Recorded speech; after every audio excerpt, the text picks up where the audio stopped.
now, CCW News presents Holy Crap! This is actually happening! A Royal Pain Edition, September 21st, 2022. I'm Chuck U. Farley. The big news this week was the hours-long queue waiting to see Queen Elizabeth II while she was lying in state. No, the news isn't about the Queen, it's about the line to see the dead Queen. In a lovely show of solidarity that no other nation would understand, British people of all walks of life patiently and politely lined up to say farewell to the Queen. Regular citizens calmly waited in a miles-long line alongside such notable names as footballer David Beckham and rock legend Sharon Osbourne. Anyone jumping the line was summarily and rightfully admonished. Once the queue was closed for the evening, faithful Brits queued up to queue up for the queue once the official queue opened up again the next day, except for those that attempted to sell their wristbands on eBay for upwards of £70,000. I swear, I'm not making this up. The lesser news is that the Biden family flew Air Force One over with an accompanying cargo jet carrying 15 gas-guzzling SUVs, including the famed Beast, so that they could get stuck in traffic on their way to the funeral, for which they were late. The Bidens were then relegated to the nosebleed section with the other riffraff, so cameras would hopefully miss old Joe playing with his tongue, coughing into his fist, and eventually, but predictably, falling asleep. Later in the week, 60 Minutes released a pre-taped interview with the Mushmouth-in-Chief, during which he repeated his tired deer and Kevlar non-joke to validate his revoking the Second Amendment, mumbled his way through a thoroughly unconvincing argument that he's mentally capable, bragged about causing the highest inflation rate in 40 years because it's only slowly moving up now, still swore up and down that he knew nothing about weaponizing and sicking his own DOJ on anyone even tangentially related to Trump, and declared the forever pandemic over without so much as a nod to the CDC and other totalitarian entities that vehemently disagreed. The broadcast was aired after Pelosi and several other inside traders made exceptionally lucrative trades, and just before those stocks all tanked. The Prince of Profundity also quadrupled down on his statement that the U.S. will, indeed, go to hot war with China over Taiwan, which the White House again negated because everyone knows brain-dead Brandon can barely dress himself, much less lead an entire nation. As if inflation and elitists demanding that we switch to coal-powered cars weren't enough, thanks to the Greenies, the world is now facing a beer shortage due to lack of CO2. I swear, I am not making this up. Speaking of greenhouse hysteria, in the great communist utopia of California, climate change was blamed for a mass fish die-off in the San Francisco harbor.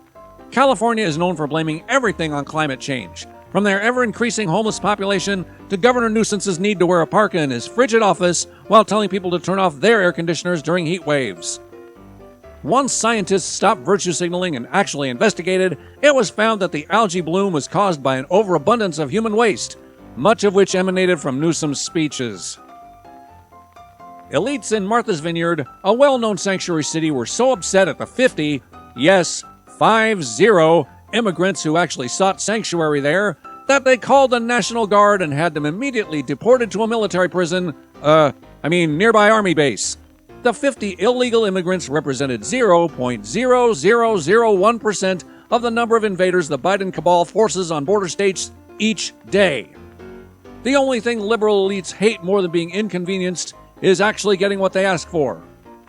Of course, liberals rushed to file lawsuits against Florida, Texas, and Arizona, claiming that the migrants were tricked into being relocated and were treated as political pawns because the three governors were flying and busing dozens of them to other parts of the country in broad daylight instead of thousands of them under cover of night, like the Biden regime has been doing since day one.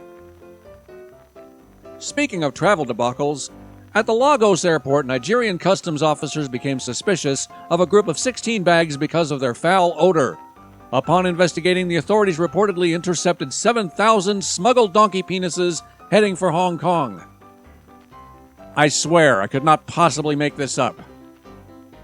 The FBI, otherwise known as King Brandon's personal Gestapo, has had such an abysmal track record that they've begun to desperately invade, interrogate, and seize the belongings of anyone they can get their mitts on, no matter how ridiculous the charges. This week, FBI officers confiscated MyPillow CEO Mike Lindell's cell phone outside of a Hardee's burger joint based on a warrant that cited, quote, authorization or lack of authorization to damage or modify any Dominion computerized voting system, end quote. Because, as we've all been told ad nauseum, the world's most free, fair, and secure election in history could absolutely, positively not, I repeat, not be affected by any outside influencers, particularly a pillow pusher on his iPhone, so they had to confiscate said phone. It should be noted that Lindell is currently embroiled in a $1.3 billion lawsuit with Dominion because he hurt their fifis. Thanks to the Biden cabal's endless vicarious war with Russia, Putin has put up another 300,000 soldiers and is now threatening both the U.S. and Europe with nuclear war.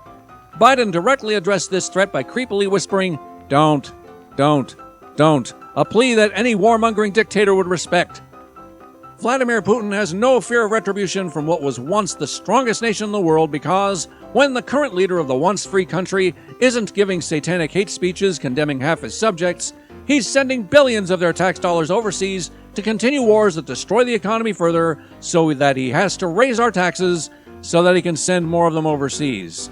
Lather, rinse, repeat."